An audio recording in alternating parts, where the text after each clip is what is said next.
Best solar inverter battery and panel to buy in Nigeria 2026. Hello guys, welcome back. In today's video, I'm going to show you exactly which solar component to buy in Nigeria, which brand to trust, and what to avoid so you don't waste your money. No long talk, let's go straight into it. The first component is the solar panel. This is what sits on your rooftop and captures sunlight to start the whole process. In Nigeria, the best type to buy is the monocrystalline solar panel. It handles our heat better than any other type and it gives you the highest efficiency. Avoid polycrystalline panel. They are cheaper, but they underperform in Nigerian's climate. The brand Nigerians installer trust most are Trina Solar, Jazz Solar, and Canadian Solar.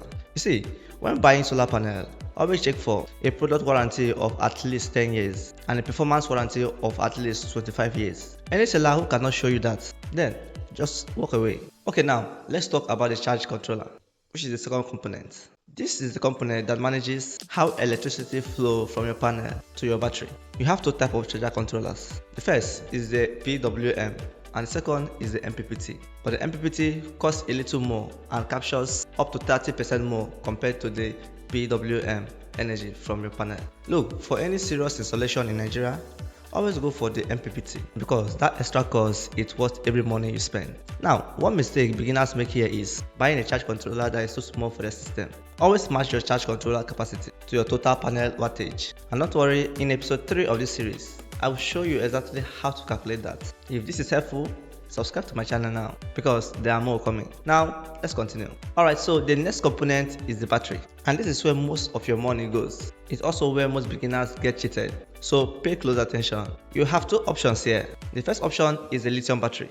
Lithium battery are more expensive but last at least 8 to 10 years and it requires zero maintenance and it performs better overall if your budget allows you. This is the smartest long-term investment. But now, if you are on a budget, the second option here is a tubular lead acid battery. Tubular lead acid battery are more affordable and is very common across Nigeria. They work well but require regular maintenance and last around 3 to 5 years. When buying any battery, the key number to look at is the AH rating. The higher it is, the more energy the battery can store. A common size for Nigerian home is 200 amps. Now, fake and substandard products are everywhere in Nigeria, so stick to trusted brands like Felicity, Luminous, and Rita.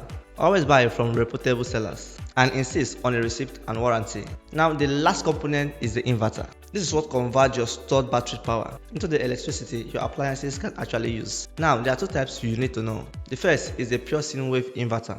Pure sine wave inverter produces clean, stable electricity that is safe for all your appliances, laptops, TV, medical equipment, in fact, everything. Always go for pure sine wave inverter.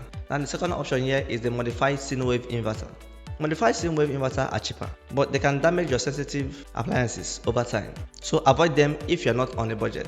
For Nigerian home, the best option is a hybrid inverter because it manages your solar, battery, and grid power all automatically without you doing anything. Trusted brands in Nigeria include Luminous, Most, Felicity, and Growat. When choosing your inverter size, always match it with your total load. And again, in episode 3, I will show you exactly how to do that. Now before I finish, let me quickly tell you where to buy quality components in Nigeria. Trusted places include Computer Village in Lagos, Use Market in Abuja, and if you want to buy online, go to Energy Mall if you can go to those locations. But remember, whenever you are buying, always ask for warranty documents and always check that the printed brand name and the specification matches what is printed on the product. And please, avoid road sellers without a fixed address. And if price look too good to be true in Nigeria, then just turn the offer down and walk away. In the next episode, I'm going to show you exactly how to calculate the revised solar system size for any home in Nigeria, so you never oversize, undersize, or waste money again.